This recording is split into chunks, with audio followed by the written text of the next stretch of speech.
You found your opportunity. You recognize your assets. Now avoid the mistake many aspiring entrepreneurs make. Do not build yourself a job instead of a business. Do not end up working 80 hours a week to avoid working 40, trading one boss for another. Yes, you're the boss, the employee, the salesperson, and the janitor. And in 3 years, you'll be more trapped than you were in your corporate cage. I'm Will. Today, I'm showing you the 4 ways to earn money, where you are, where you're headed, and how to build something that actually sets you free. You're tuned in to Capture Cash Flow, the podcast and the process of capturing more cash flow in your life and business. Let's make sure you're building wealth, not another treadmill. Welcome back. Today, we're covering something that'll change how you see every business model, every opportunity, every job you've ever had. It's called the cash flow quadrant. By the end of this episode, you'll know the 4 ways people make money and why 2 of them keep you broke, where you are right now and where you need to go, the exact difference between self-employed and business owner. Most people never figure this one out. And which quadrant your business idea falls into and how to move it to the right side. Grab your notebook. This is the framework that separates people who work for money from people whose money work for them. Let's go. Here's what I constantly see. Someone gets sick of their job, sick of the politics, the ceiling, and the bull. They start a side hustle. Maybe it's consulting, freelancing, or coaching. It grows. They quit their job. They feel free. 6 months later, they're working twice as hard for the same money. They can't take a vacation. They can't get sick. Every dollar requires their direct effort. They've traded employee handcuffs for self-employment shackles. Different location. Different hours, same fundamental problem. They're still trading time for money. The invisible ceiling. Most people never see this coming because they confuse activity with progress. They think, I'm my own boss now, but you can't fire yourself, can you? I control my schedule, except clients control your schedule. I make more per hour, but you're still capped by hours. You're not free. You're just a different kind of trapped. The worst part, you can't see it until you're already stuck. Why this happens? You don't understand the structure of income. There are 4 ways to make money. Most people only know 2, and the 2 they know are the ones that keep them broke. Today, I'm showing you all 4 and the exact path from where you are to where you need to be.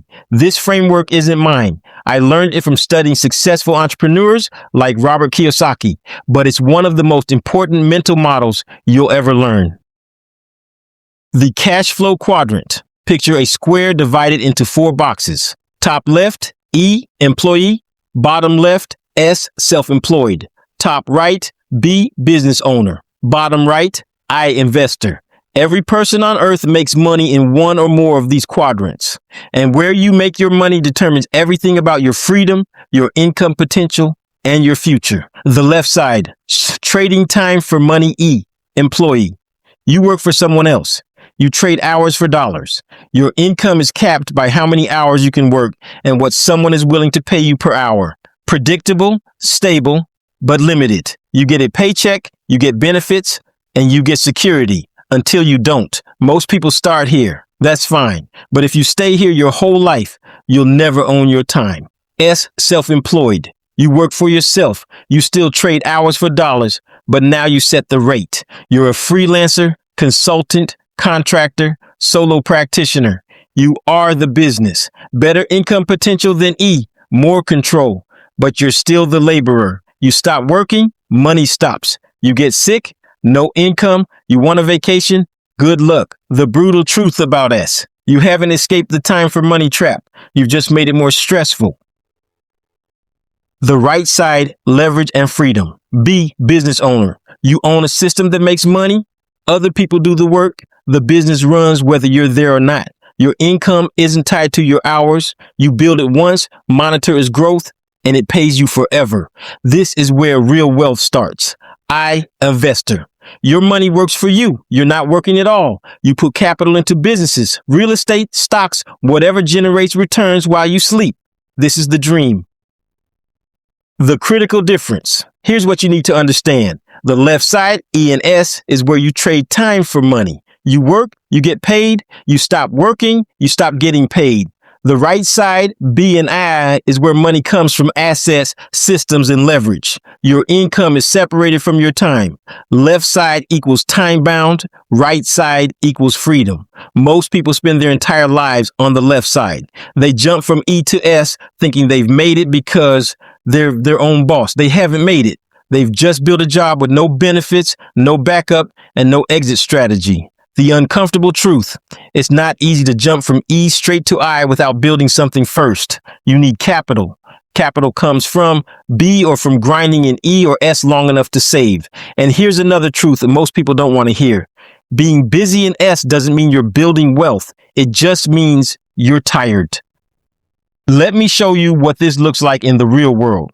Here are three entrepreneurs who understood the quadrants and moved strategically: Ray Kroc and McDonald's. In 1954, Ray Kroc walked into a burger stand in San Bernardino, California, run by two brothers, Dick and Mac McDonald. The brothers were killing it. Great burgers, fast service, lines out the door. They were making good money, but they were in the S quadrant. They worked their butts off every day. If they weren't there, the restaurant didn't run. They had a great product, great systems, but it was still them doing the work. Kroc saw something different. He didn't want to flip burgers. He wanted to own a system that flipped burgers, a system anyone could run. He franchised it. He standardized every process: cooking, cleaning, serving, managing. He built training programs so even a 16-year-old with no experience could execute it perfectly. He documented everything, every step, every detail. By 1965, McDonald's had 700 locations. Kroc wasn't cooking, he wasn't managing, he was a business owner in the B quadrant, and the system was printing money 24/7. Here's the lesson. The McDonald brothers had the product. Kroc had the vision to turn that product into a repeatable system. S makes you money, B makes you wealthy. Next example, Sam Walton and Walmart. Sam Walton opened his first store, Walton's 5 and 10, in 1950 in Bentonville, Arkansas. Early on, Sam was firmly in the S quadrant. He was on the floor every day, stocking shelves, running the register, managing inventory, doing it all himself. But Sam didn't stay there. He studied other successful retailers and competitors across the country. He looked at what worked, he systemized, and he documented processes. He trained managers. He built playbooks. He created systems that could run without him. By the time he opened the first Walmart in 1962, he had a repeatable model. He could train someone to run a store the way he would run it, without him having to be there. By 1985, Sam Walton was the richest man in America. Walmart was running thousands of stores. Sam wasn't stocking shelves. He wasn't even managing most of the stores. He'd moved to the B quadrant. The system worked without him. Here's what people miss about Walmart. It wasn't just low prices. It was operational excellence, systems, training, logistics, processes that could scale infinitely. That's the move from S to B. Next example, Phil Knight and Nike. In 1964, Phil Knight borrowed $50 from his father and started selling Japanese running shoes out of the trunk of his green Plymouth. He'd drive to track meets, set up at the event, sold shoes, pack up, and repeat. Pure S quadrant. Every sale required him to be there, physically working. Knight was working as an accountant during the day, teaching at night and selling shoes on weekends. He was grinding, hustling, making it work. He partnered with his former track coach on a handshake deal. Together, they sold $8,000 worth of shoes that first year. But Knight didn't stay in the S quadrant. He saw the bigger picture. He wasn't just selling shoes. He was building a distribution system. He was creating processes for importing, inventory management, and retail partnerships. When the relationship with his Japanese supplier fell apart, Knight didn't panic. They created their own brand, Nike, named after the Greek goddess of victory. They hired a graphic design student who created the swoosh logo for $35. They built manufacturing relationships. They documented processes. They hired a team. They created systems that could scale. By 1980, Nike went public. Knight wasn't selling shoes out of his car anymore. The system was running. The company was generating millions in revenue. Knight had moved to the B quadrant. He created a business that could run and scale without him being there. That's the move from S to B. The pattern. See what all three have in common? They all started on the left side, E or S. They all hustled. They all worked their butts off, but they didn't stay there. They moved to the right side. They built systems. They documented processes. They hired people. They created businesses that could run without them. That's the game. Where you fit. Let's get specific. Where are you right now? If you're an E, employee, you work a job, you trade hours for dollars, your income is capped. That's fine. This is where most people start.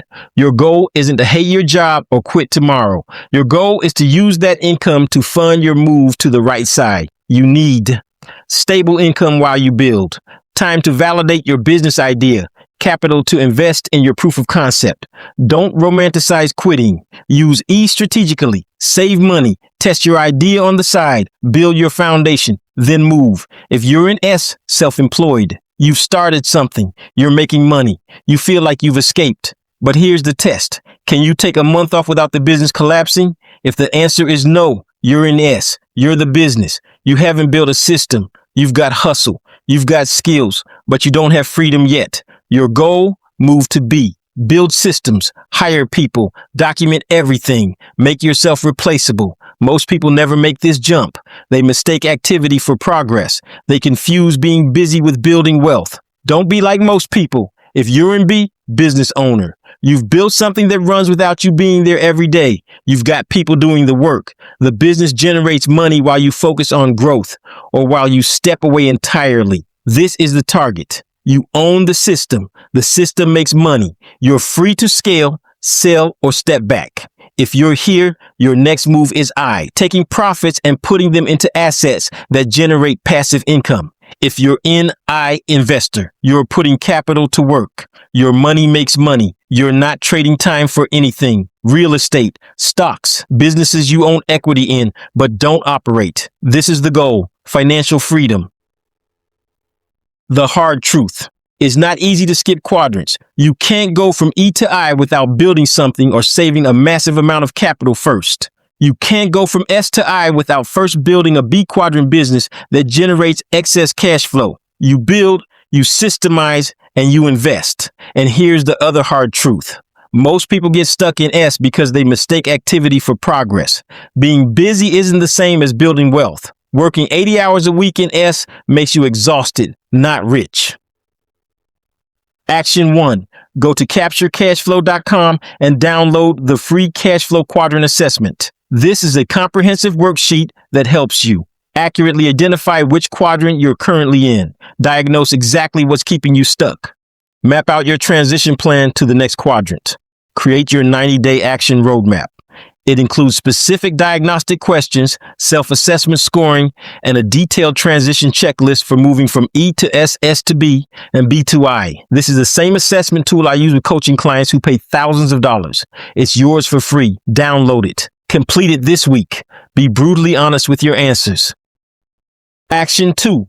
Identify your current quadrant. Right now, before you do anything else, answer these questions honestly. If you're in E, what percentage of your income comes from trading hours for salary? Write it down.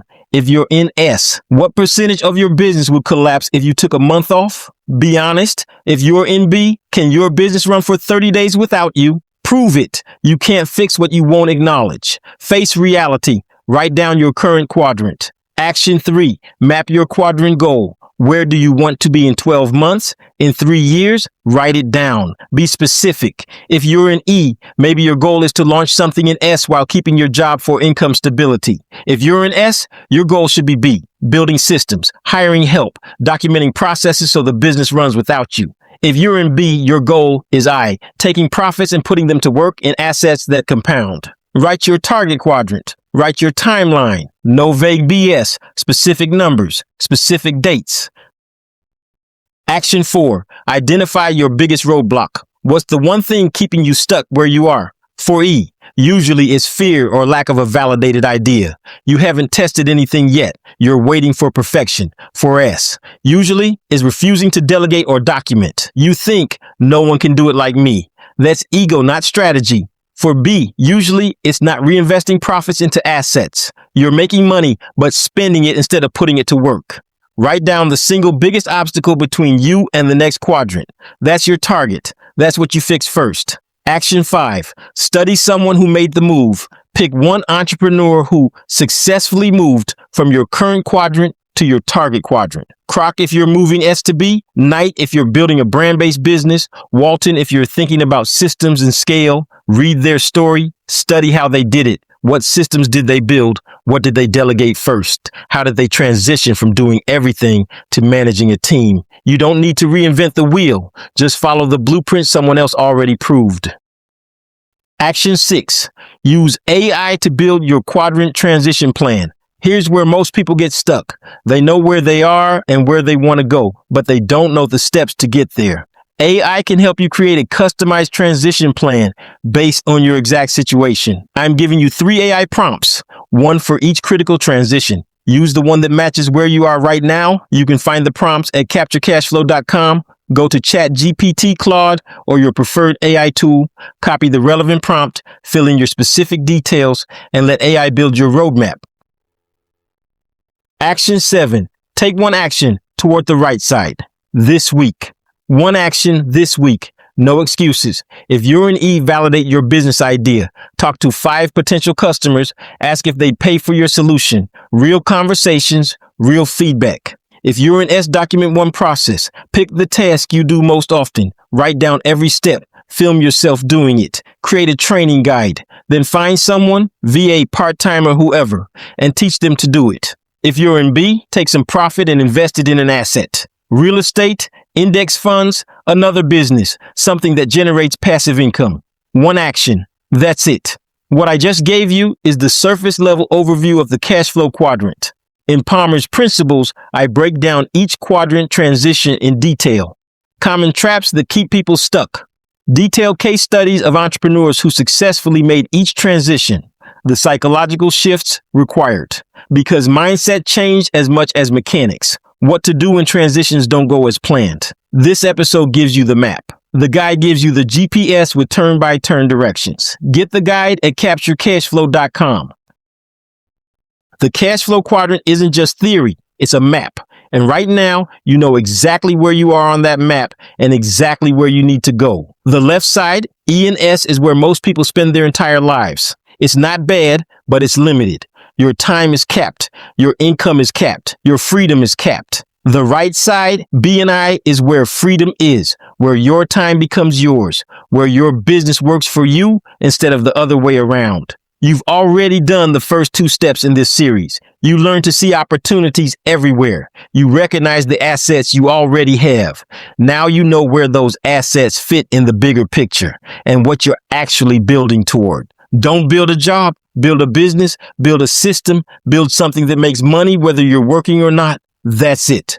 Do the work. Next week in episode 4, validation before investment, how to test your idea without quitting your job.